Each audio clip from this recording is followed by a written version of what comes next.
The Dan York State of Mind program is brought to you in part by Lookout Rhode Island and Takeo Comfort Solutions.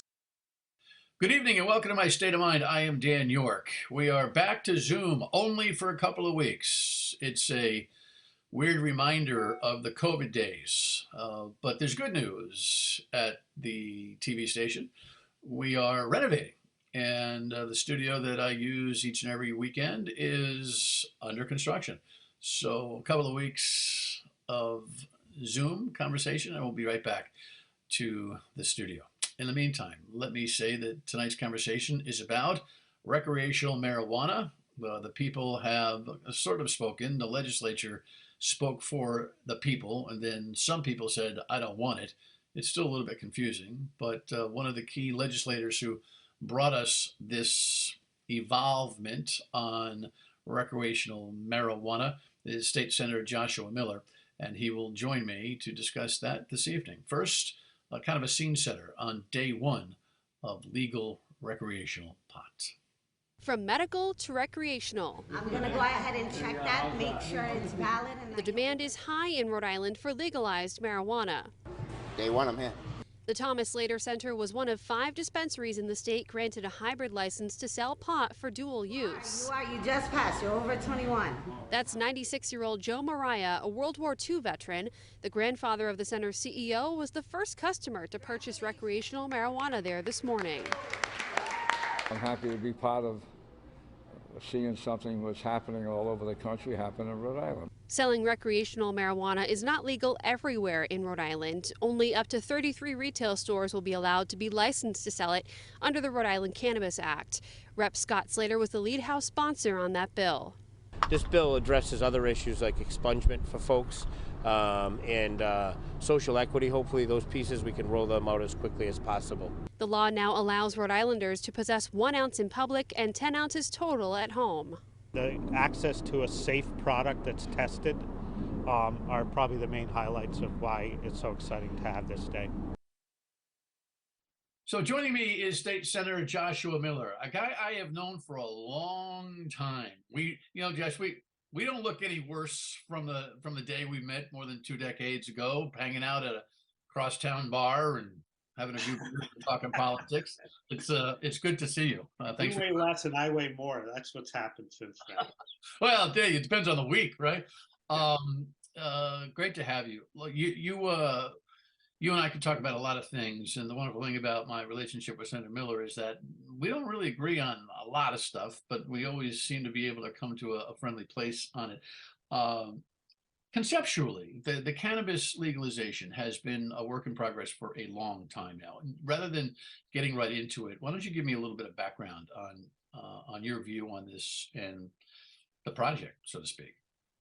Yeah, so I go way back on this issue, and we actually had a study commission was passed in 2010. I've been a legislator since 2007 that discussed the prohibition of marijuana, and that led very quickly to legislation to decriminalize marijuana, which was passed in 12, I think was effective 13. I might be a year or 2 off on some of this, but and so what evolved out of that very quickly was it wasn't necessarily our intent to create a regulated market like Colorado, but that happened a couple of years after we did the decrim, and we looked at that very closely and followed it very closely. And it seemed to make sense. All the, things that you might be concerned about or encouraged by, one by one, as you saw states, regulate their markets, it seemed to become more and more important, and different parts of it kind of rose above other parts of it as we watched other states, and it became when I say we, a lot of advocates, other reps and senators thought it was very important to get it done in Rhode Island also. All right. So, we've gone through stages. I'm not able to really compare our stages with other states' stages, but we've gone through stages, and, we established the medical marijuana and the compassion centers that were there to build them. Now that we've got full recreational marijuana availability, we still have this kind of stutter step process in order to be able to make that bear complete fruit. The compassion centers who are medicinally focused now have a recreational line and even parking spaces, it seems. Yep.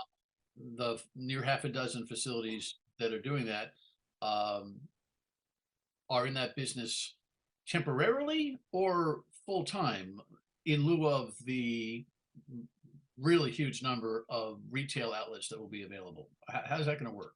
Well, it's not going to be a huge number. It's going to be 34, 32, somewhere around there. I would suggest that there are a lot of people who think that is a huge number, obviously comparative to what we have right now, right? Well, there are 1,500 liquor stores in Rhode Island, so Thus, compared to our thus begins, thus begins the debate on this. Okay, Yeah. let us concede that there will be near a few dozen. It's a lot more than the half a dozen that we have right now. Will the medically marijuana focused facilities continue to be able to recreate? if they wish to, yes. Okay. And the reason we thought it was important to get that up and running sooner rather than later was more and more people were buying cannabis outside of Rhode Island and bringing it back into Rhode Island. And that has a few components to it. One of them is a lot of people throughout this debate have thought there are concerns, right? And to address those concerns takes revenue. And so Massachusetts was getting the revenue to address those concerns while Rhode Islanders were participating as consumers and creating before, during, and after prohibition and now legalization, creating a situation where we were financing solutions in Massachusetts and not in Rhode Island. And so how do we quickly, before we, maybe permanently lose some of those people to Massachusetts retailers, how do we quickly abate that? And that was to start a program with our existing licensed facilities and those who won the lottery as soon as possible. Got it. The process now by which we will grow to the near 3 dozen facilities is what? The process now is that the governor needs to appoint and we need to approve a cannabis commission of 3 people, which will create the rules and regs beyond what DBR does on a regular basis to create a licensing structure that, mirrors what's in the legislation but needs to be implemented, and you need a cannabis commission to do that. Is there any recognition that to some, myself included, that feels like it's backwards, that the rules and the regulations of how to do this should have been well established before the people voted on this? Well, the people didn't vote on it. They voted on it in Massachusetts. It was legislative in Rhode Island. There's a you know what, which brings me to my point, which is you're absolutely correct. I'm incorrect when I position the question that way, which goes though to what's in my craw, and that is that the legislation was permitted by the legislature with an opt-out provision, which means that the local town councils prior to election day, if there was any consternation or question about whether they wanted it in their community, needed to put the question: should marijuana, recreational marijuana, I'm paraphrasing, be offered, in our community? I've always felt that was the wrong way to do this. That not unlike casino gaming, where a community had to opt in, meaning make an aggressive decision to say we'd like to play in this sandbox. You guys, the legislature, wrote, hey, it's legal, it's coming to your own town unless you vote not to have it. And I know that only 6 communities, Barrington, East Greenwich, Jamestown, Little Compton, Situate, and Smithfield, voted no. What was your thinking on that? I thought there was an inverse way to approach it. Well, our thinking first was based on it trending to be, when we first started this, or when I first started this, most communities being opposed to it, most legislators being opposed to it, to almost 70% of if you polled people thinking that it was a good idea based on, Massachusetts was doing it, it didn't have all the, implications, negative implications that people perceived. And so that we had electeds and communities that supported it overwhelming. And that the opt-out was based on kind of a tradition, like you said, in gambling, in alcohol. Barrington was a dry community for a really long time. And that so communities should have a say based on they do have some control. And they do have some implications. And it was really just, an affirmation of what, we found out as legislators, where we were headed on this. And there were no surprises in that. We knew that there were communities like Jamestown and Barrington who were going to vote against it. All right. Well, I listen. I wouldn't call it spilled milk necessarily, but I still think it's. I thought this decision is so compelling and provocative. I think it should be a zero-based decision by each community. Say, yeah, we want in, because depending on the focus and the attention, I think a lot of people saw that question on their ballot and went, because if you do it on a proactive basis, saying you've got to approve this, then there are campaigns, then there are arguments, and then debates. When you do it on an opt-out basis, it's kind of like, oh, okay, So anyway, look, the time is obviously here. I get it. It's here, and so it might be splitting hairs. When we come back with Senator Miller, we'll talk about the finance part of this and whatever other benefits he sees, and then he's got some thoughts on the current homeless crisis. As I do, stay with us on My State of Mind.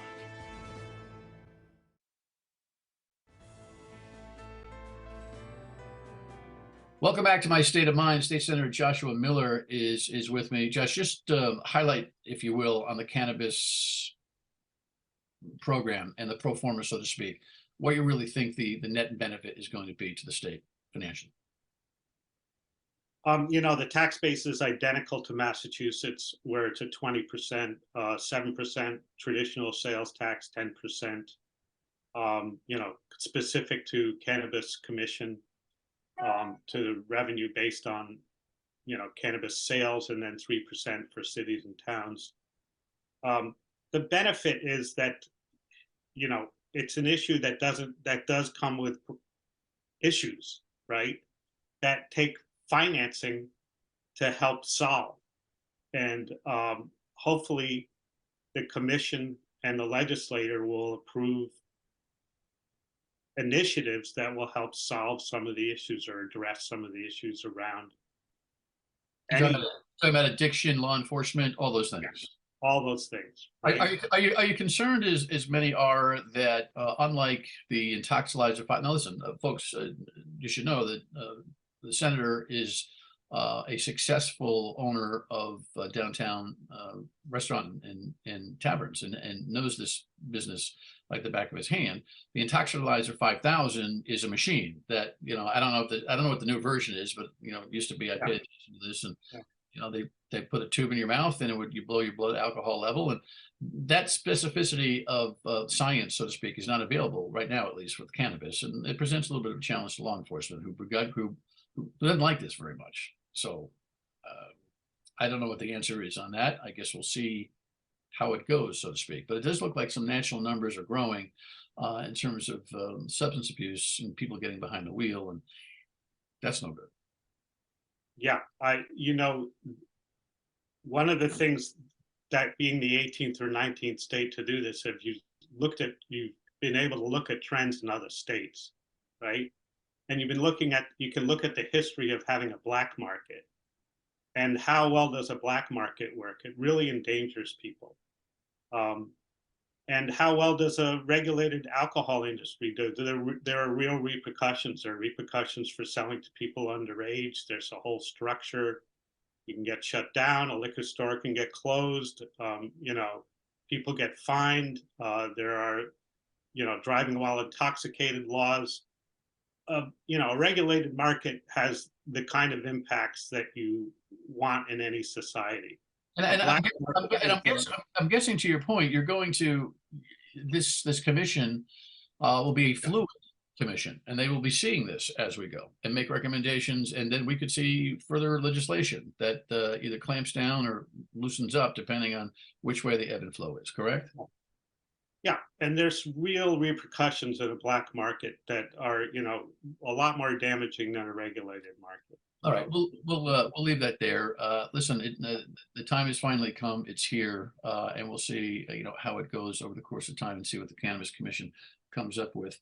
When we come back, the senator has some thoughts on this current homeless crisis, as do I. So stay tuned. We'll be right back.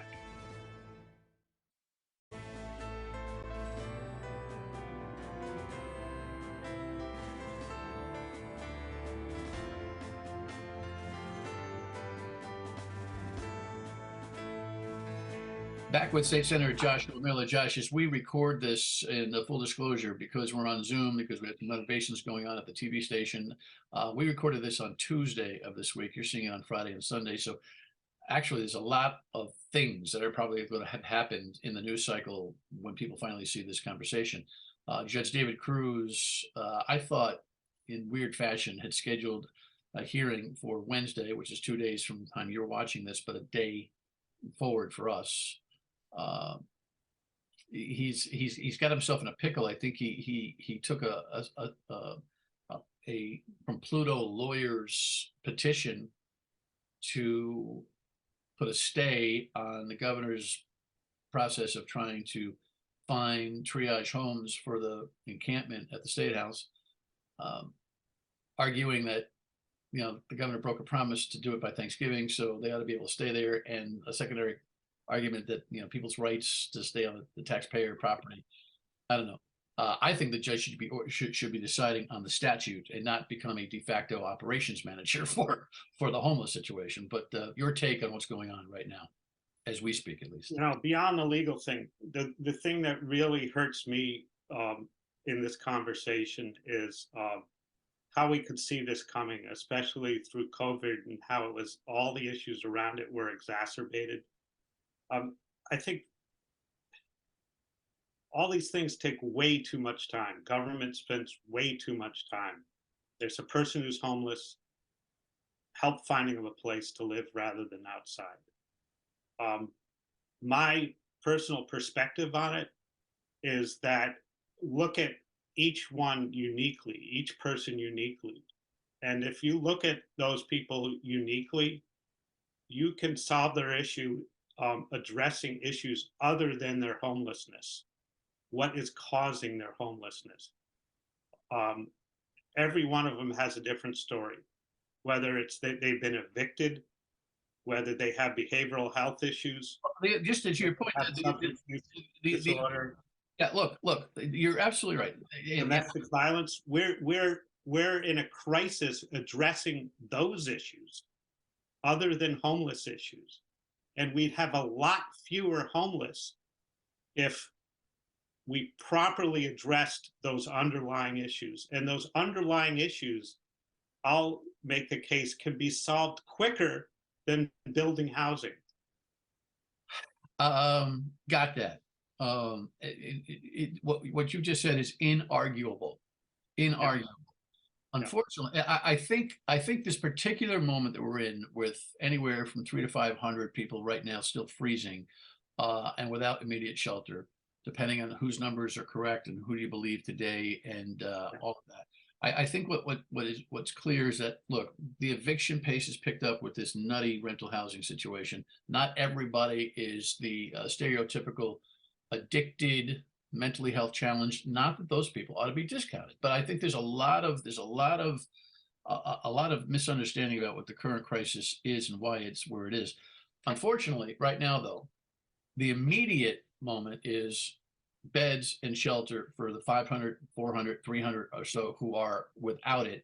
And I believe that the social services community that is expert in this needs to just stop worrying about their specific protocols as much as and meet the governor in a place midway. And the governor's administration needs to stop worrying about who says what when, and just get this done and find these shelters. And if it does mean vouchers, which leaves you nothing at the end, this time around, maybe, whatever it happens to be, I believe that mid and long-term solutions are going to come now that this orientation is high. But right now, we got to get people, in safe places. Josh, they got to be off the State House. Do you agree? They got to be off the State House. Yeah, I think you need to pay people's rent, because you don't have enough homeless shelters. We did in COVID. We did in COVID. Yeah. Yeah, but I will tell you in large part that the legislature needs to have a conversation about that day one when you guys reconvene after the holidays. Yeah. And what you also need is, if somebody needs treatment, you need to get them a treatment bed. If somebody has a behavioral health issue, you need to get them, a bed that'll treat their mental illness. It's not always a shelter bed.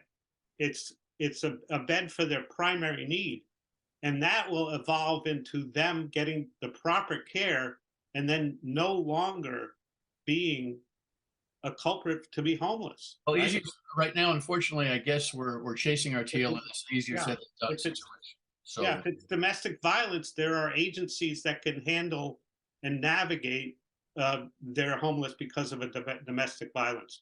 There are specific applications that need better capacity. All of these things need better capacity to immediately deal with this. I will engage you on another format on the radio for more conversation on this. Unfortunately, we're out of time. I wish you the best for the holidays, Senator. Appreciate being with us. And we'll have a final word when we come back. Stay with us. Hopefully by next week, there'll be more tangible solutions to the homeless immediate crisis, which is to get people into shelters and off the State House steps. That and a whole lot more as we discuss the issues of the day on WPRI, weekdays 3 till 6. And I'll see you back here next week. Thanks for joining us. Good night.